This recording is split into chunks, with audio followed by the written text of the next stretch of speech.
حضرت امام باقر رضی اللہ تعالی عنہ کے بیٹے حضرت امام جعفر صادق رضی اللہ تعالی عنہ کے پاس ایک عورت آئی، کہنے لگی یا حضرت، دنیا میں وہ کون سی عورتیں ہیں جن کی نمازیں قبول نہیں ہوتی؟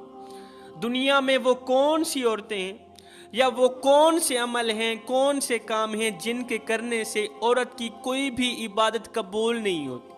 حضرت امام جعفر صادق رضی اللہ تعالی عنہ نے فرمایا اے اسلام کی مقدس شہزادی، دنیا میں 3 طرح کی عورتیں ایسی ہیں جن کی نمازیں قبول نہیں ہوتی، جن کا کوئی بھی عمل قبول نہیں ہوتا تب تک جب تک وہ پکی توبہ نہیں کرتی، ان کی نماز قبول نہیں، ان کی دعائیں قبول نہیں۔ پوچھا گیا حضرت وہ 3 عورتیں کون کون سی ہیں یا وہ 3 عمل کون کون سے ہیں جن کے کرنے سے عورتوں کی نمازیں قبول نہیں ہوتی؟ حضرت امام جعفر صادق رضی اللہ تعالی عنہ نے فرمایا پہلی وہ عورت جو ناپاکی کا خیال نہیں رکھتی، پاکیزگی اور پلیدی کے درمیان فرق نہیں رکھتی، پاکیزگی اور پلیدی کے درمیان تمیز نہیں کرتی۔ حضرت امام جعفر صادق رضی اللہ تعالی عنہ فرماتے ہیں میرے نانا نبی جناب حضرت محمد مصطفیٰ صلی اللہ علیہ وسلم جب معراج پر گئے، جب آسمانوں پر تشریف لے گئے، جب میرے نانا نبی نے جنت کا نظارہ کیا اور جب جہنم کی طرف جھانک کر کے دیکھا نا، تو آپ نے دیکھا مختلف عورتوں کو مختلف طریقوں سے عذاب دیے جا رہے تھے، دردناک عذاب دیے جا رہے تھے۔ ان میں سے ایک عورت ایسی تھی جن کے پیر اس کے بالوں کے ساتھ بندھے ہوئے تھے اور اس کی ٹانگیں اس کے سینے کے ساتھ بندھی ہوئی تھی۔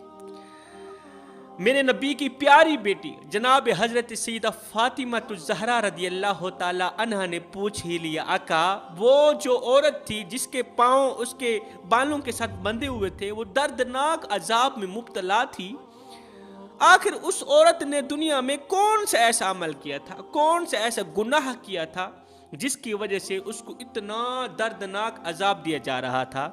تو میرے نبی نے فرمایا میری پیاری بیٹی فاطمہ، میں نے اس وقت جب اس عورت کو اتنے بڑے عذاب میں مبتلا دیکھا تھا، چیختا ہوا چلاتا ہوا جہنم میں دیکھا، تو میں نے حضرت جبریل سے پوچھا جبریل بتا تو صحیح آخر اس عورت نے کون سا ایسا جرم کیا تھا، کون سا ایسا گناہ کیا تھا؟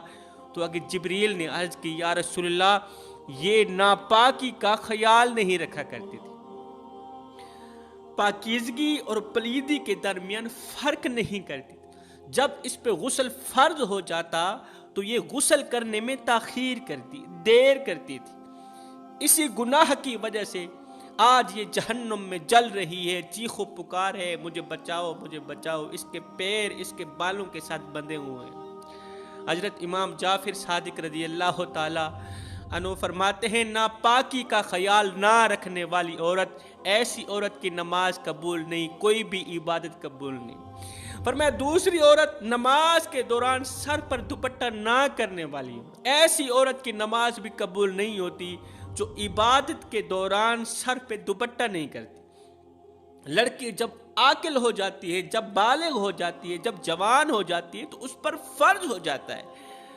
نماز سے بھی زیادہ اہم فرض یہ ہے کہ وہ سر پہ دوپٹہ کر کے بال ڈھانپ کے، کافی عورتیں اس طرح کی ہوتے ہیں بال کٹوا کے غیر محرم مردوں کے سامنے جانا، نمائش کرنا، ان کو اپنا حسن دکھانا، اس طرح کی عورتیں بھی کافی معاشرے میں پائی جاتی ہیں۔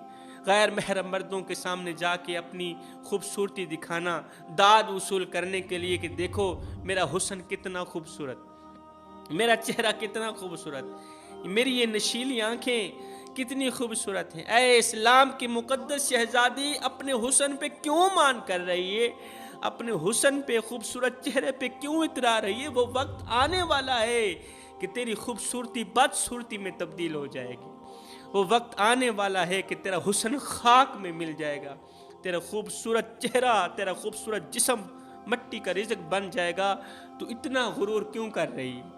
حضرت امام جعفر صادق رضی اللہ تعالی عنہ فرماتے تیسری عورت بد اخلاق عورت، جس عورت کا اخلاق اچھا نہیں۔ میرے کریم نبی کے پاس ایک شخص آیا، کہنے لگا یا حضرت میرے محلے میں ایک عورت رہتی ہے، وہ نماز بھی پڑھتی ہے، وہ قرآن بھی پڑھتی ہے، اللہ کے نام پہ صدقہ بھی دیتی ہے، لیکن اس کا اخلاق اچھا نہیں ہے۔ وہ جب بولتی ہے نا، لوگوں کو تکلیفیں دیتی، درد دیتی ہے، وہ بد اخلاق ہے۔ دیگر عورتیں، محلے میں رہنے والی دیگر عورتیں اس بد اخلاق عورت کی مرنے کے لیے دعائیں کرتی۔ یہ کب مرے گی منحوس؟ نماز بھی پڑھتی ہے، قرآن بھی پڑھتی ہے، لیکن اس کا اخلاق اچھا نہیں ہے۔ ایسی عورت کے بارے میں آپ کا کیا ارشاد ہے؟ میرے نبی نے فرمایا ایسی عورت جہنمی عورت ہے۔ اور میرے نبی نے یہ بھی فرمایا کہ وہ نماز پڑھتی رہے، وہ قرآن پڑھتی رہے، ان قریب وہ وقت آئے گا، ضرور آئے گا کہ جب یہی نماز اسے اس کی بد اخلاقی سے اسے دور کر دے گی، اس کو اخلاق عطا کرے گی، اس کے اندر سے پیار نکلے گا، اس کے اندر سے محبت نکلے گی، اس کے اندر سے لوگوں کے لیے اچھا اخلاق نکلے گا۔ ایک دوسرا شخص آیا، کہنے لگا یا رسول اللہ، میرے محلے میں ایک عورت ہے، وہ نماز تو نہیں پڑھتی، قرآن تو نہیں پڑھتی، لیکن اس کا اخلاق اچھا ہے۔ ہماری تمام عورتیں اس عورت کی تعریف کرتی ہیں کہ بہت ہی اچھی عورت ہے، اس کا اخلاق اچھا ہے، بولنا اچھا ہے، پیار سے بولتی ہے، عزت سے بولتی ہے، محبت سے بولتی ہے۔ تمام عورتیں اس کی لمبی عمر کے لیے دعائیں مانگتی ہیں۔ ایسی عورت کے بارے میں آپ کا کیا ارشاد ہے؟ میرے نبی نے فرمایا ایسی عورت جنتی عورت ہے۔ فرمایا جو اس کا اچھا اخلاق ہے نا، اگر وہ اس پہ قائم رہ گئی، اس کے اچھے اخلاق کی وجہ سے دیگر عورتوں کے منہ سے نکلی دعائیں اس عورت کو نمازی بنا دیں گی، اس عورت کو عبادت گزار بنا دیں گی۔ تو حضرت امام جعفر صادق رضی اللہ تعالیٰ عنہ فرماتے ہیں نمبر 1 ناپاکی کا خیال نہ رکھنے والی عورت، نمبر 2 بغیر دوپٹے کے، بغیر سر چھپائے، بغیر بال چھپائے نماز پڑھنے والی عورت، نمبر 3 بد اخلاق عورت۔ یہ 3 ایسی منحوس عورتیں ہیں نا جن کی نماز قبول نہیں ہوتی تب تک جب تک ان کے اندر سے یہ تمام عادات باہر نہیں نکلتی۔ میں دعا کرتا ہوں مالک ہمیں اچھی نصیحتوں پر عمل کرنے کی توفیق عطا فرما، آمین ثم آمین، وما علینا الا البلاغ۔